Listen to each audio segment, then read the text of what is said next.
호주와 중국이 스파이 사건과 중국이 일방적으로 취하고 있는 무역 장벽 문제로 또다시 충돌했습니다. 우선 이 중국 법원이 중국계 호주 작가에게 일방적으로 사형을 선고하면서 양국 간 먹구름이 잔뜩 끼어 있는 가운데 과거 코로나19 기업 문제로 터졌던 이 중국의 무역 보복 조치가 아직도 완전히 해결되지 않고 있어서 양국 간의 정면 충돌이 불가피한 상황을 맞고 있습니다. 문제는 친중적 정권으로 교체된 이후에 중국으로부터 수모가 잇따르고 있다는 점에서 문제인데 이걸 Y타임스가 추적을 해봤습니다. 지금 시작합니다.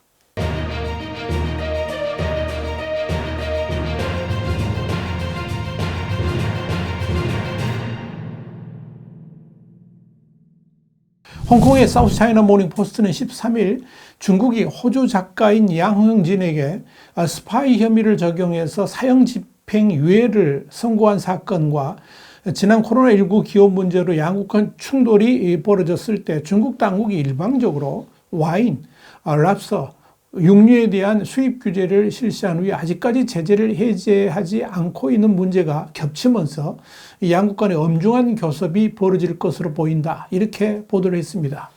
우선 호주와 중국 간 충돌이 벌어진 것은 지난 6일 중국에서 간첩 혐의로 체포된 중국계 호주 작가인 양홍진 박사에 대해서 중국 법원이 사형 판결과 함께 2년의 집행유예를 선고하면서부터입니다.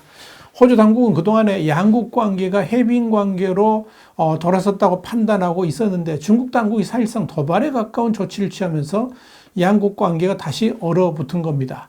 이날 호주의 일간 디 오스트레일리언에 따르면 앤서니 알바니스 총리가 이 기자들에게 호주 정부는 이번 판결에 실망과 절망, 좌절감을 느끼며 더 간단히 말해서 분노를 느낀다고 말했다. 이렇게 전했습니다. 앤서니 알바니스 총리는 이어서 건강 상태가 좋지 않은 양 박사에 대한 매우 가혹한 판결이라면서 계속해서 가장 강력히 우리의 입장을 표명할 것이다. 이렇게 덧붙였습니다. 알바니스 총리는 또 주 호주 중국 대사를 초치해서 호주 정부의 입장을 전했다 그러면서 우리는 중국과 협력할 수 있는 부분은 협력하겠지만 반대할 부분은 반대할 것이다. 이렇게 분명히 밝혔습니다. 그러면서 우리는 중국의 이런 가혹한 조치에 동의하지 않으며 앞으로도 그렇게 할 것이다. 이렇게 강조했습니다. 다만 올해 예정되어 있는 리창 중국 총리의 호주 초청을 철회할 것이냐는 질문에는 답변을 거부하면서 중국에 직접적이고 명확하고 분명하게 대응할 것이며 언론을 통한 외교적 협상은 하지 않을 것이다. 이렇게 말했습니다. 강경 대응을 분명히 천명을 한 것입니다. 이런 호주의 강경 대응 방침에 대해서 중국 외교부의 왕원빈 대변인은 정례 브리핑에서 호주 측이 분노를 표시한 것과 관련해 가지고 내가 강조하고 싶은 것은 중국은 법치국가이고 중국의 사법기관이 법에 따라 사건을 처리했다는 점이라 그러면서 호주가 중국의 사법 주권을 실질적으로 존중하기를 촉구한다. 그렇게 말했습니다.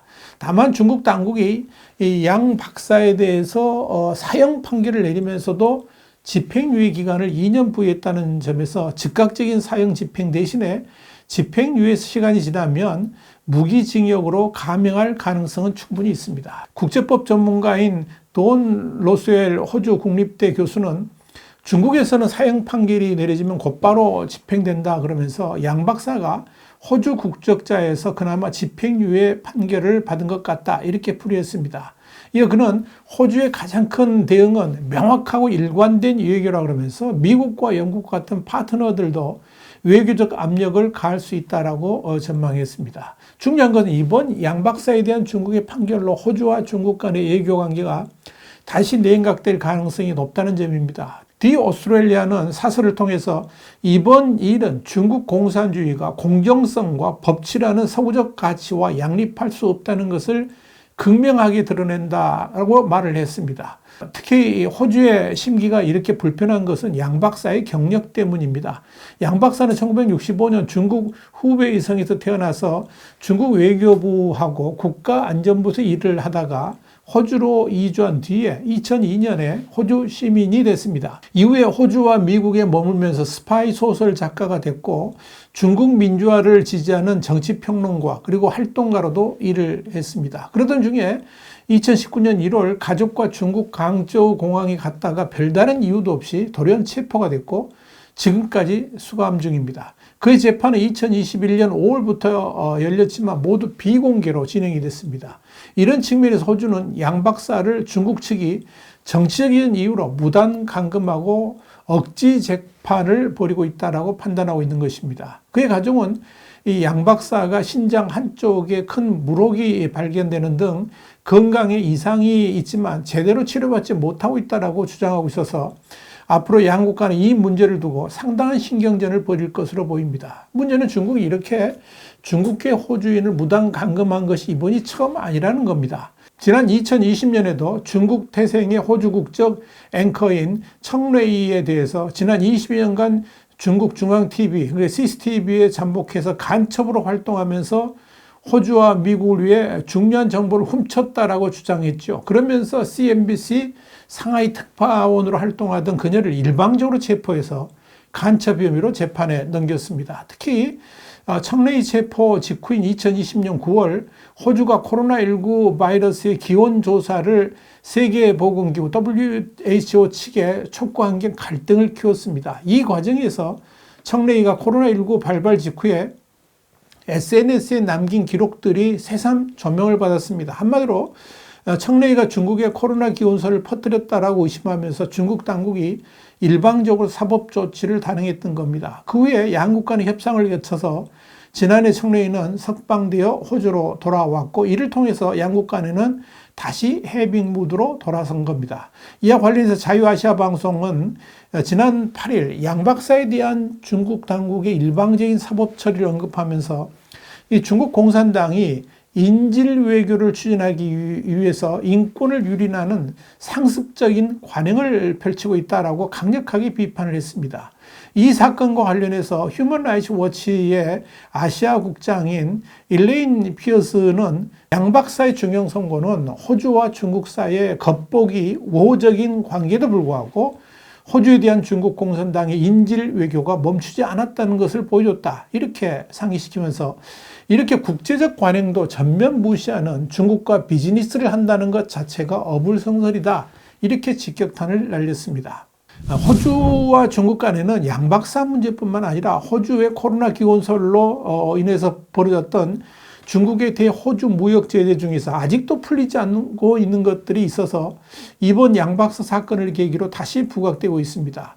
사우스차이나 모닝포스트는 돈 파렐 무역부 장관이 WTO 정상회의에서 중국의 양원타워 상무부장에게 와인과 랍스터 그리고 육류에 대한 제한 철폐를 촉구할 예정이라 그러면서 이 문제로 인해서 양국 관계가 훼손되어서는 안 된다는 것을 분명히 밝혀둔다. 이렇게 말했다는 사실을 전했습니다.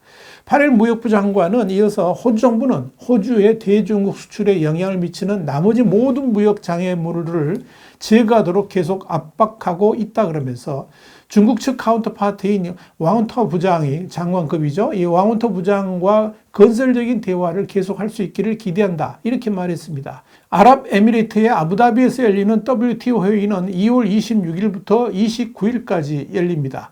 페럴 장관은 ABC와의 인터뷰에서 중국이 호주산 와인에 대한 중국의 검토가 끝나는 3월 31일까지 관세를 처리하지 않으면 캔버라가 WTO에 다시 이의를 제기하면서 분쟁화할 것이다. 이렇게 말했습니다. 그런데요, 이 시점에서 짚고 넘어갈 것은 호주와 중국 간의 외교 관계에서 주도권을 그동안에는 호주가 쥐고 있었는데 호주의 정권 교체 이후에 노동당의 알바니스 정권이 출범하면서 유화책을 편 것이 오히려 중국에게 뒤통수를 맞았다라고 볼 수 있다는 점입니다. 지난 2022년 5월 실시된 호주 총선에서 모리슨 총리가 이끄는 자유국민연합이 알바니스가 이끄는 노동당에게 패배하면서 정권이 교체가 됐습니다. 모리슨 당시 총리는 중국의 코로나 기원설 제기 그리고 화웨이 같은 5G에 대한 중국의 퇴출 등을 이끌면서 중국과 정면 대결을 했었습니다. 그러다가 중국이 강력한 무역 제재를 가하자 이에 굴하지 않고 더욱더 센 보복 조치를 취하면서 결국 중국이 무릎을 꿇은 적이 있습니다. 실제로 지난 2022년에 중국이 호주산 석탄의 수입을 금지시키면서 보복에 나섰지만 결국 석탄 부족 사태가 심각해지자 이후에 1년 만에 호주에 대한 무역 보복을 슬그머니 처리를 하면서 호주산 석탄을 다시 수입하기 시작했습니다. 당시 중국은 석탄 부족으로 인해 가지고 광둥과 산둥, 랴오닝 등 20여 개의 지역에서 한 달 가까이 일주일에 2, 3일씩 단전되는 사태가 벌어진 바 있습니다.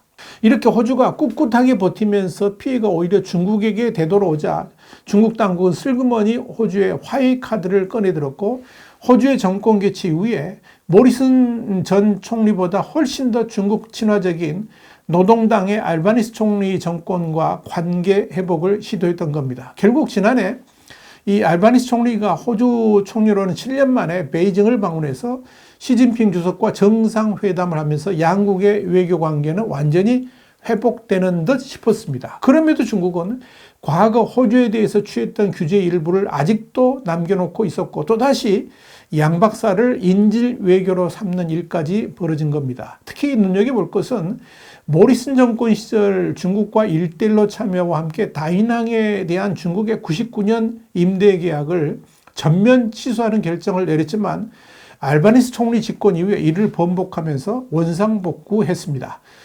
시진핑 주석과 정상회담을 하기 직전에 벌인 일입니다. 또한 지난해 8월에는 중국을 향해서 강경 발언을 해오던 패컨로이 국방산업장관이 노동당의 압박에 의해서 다른 나라 일에 더 이상 참견하지 않겠다, 이런 약속을 하면서 뒤로 물러선 적도 있었습니다. 이렇게 호주가 완전히 중국과 관계 회복이 되었다고 생각한 지금 또다시 중국은 인질 외교를 하면서 호주를 압박하고 있는 것입니다. 이 시점에서 생각해 볼 것은 과거 모리슨 총리 시절이 계속되었다면 중국이 호주를 향해서 이렇게 할 수 있었을까 하는 점입니다. 또한 시간이 그렇게 흘렀음에도 호주를 향한 무역 규제 조치를 살려두고 있었을지도 의문입니다. 이는 결국 중국과의 외교에서 적당히 서로 좋고 좋은 것, 이런 식으로 두루뭉술한 외교로는 중국에 또 당할 수밖에 없다는 것을 보여주는 것입니다. 어찌 호주뿐이겠습니까? 한중 관계에서도 마찬가지입니다. 국가 대 국가로서 주장할 것은 당당하게 하고, 또 서로 오고 가는 것은 1대1의 원칙에 따라서 시행하면 중국도 함부로 한국을 넘보지 못할 것입니다. 그런 측면에서 한국의 대통령이 수차례 중국을 방문했음에도 시진핑 주석은 한국을 방문하지 않는 이런 결례는 더 이상 용납해서는 안 될 겁니다. 더불어 한중일 정상회담에 시진핑 주석이 아니라 리창 총리가 대신 온다는 것도 거부해야 될 것입니다. 시진핑은 한중일 3국의 황제가 아니기 때문에 그렇습니다. 와이타임즈 정세 분석이었습니다. 감사합니다.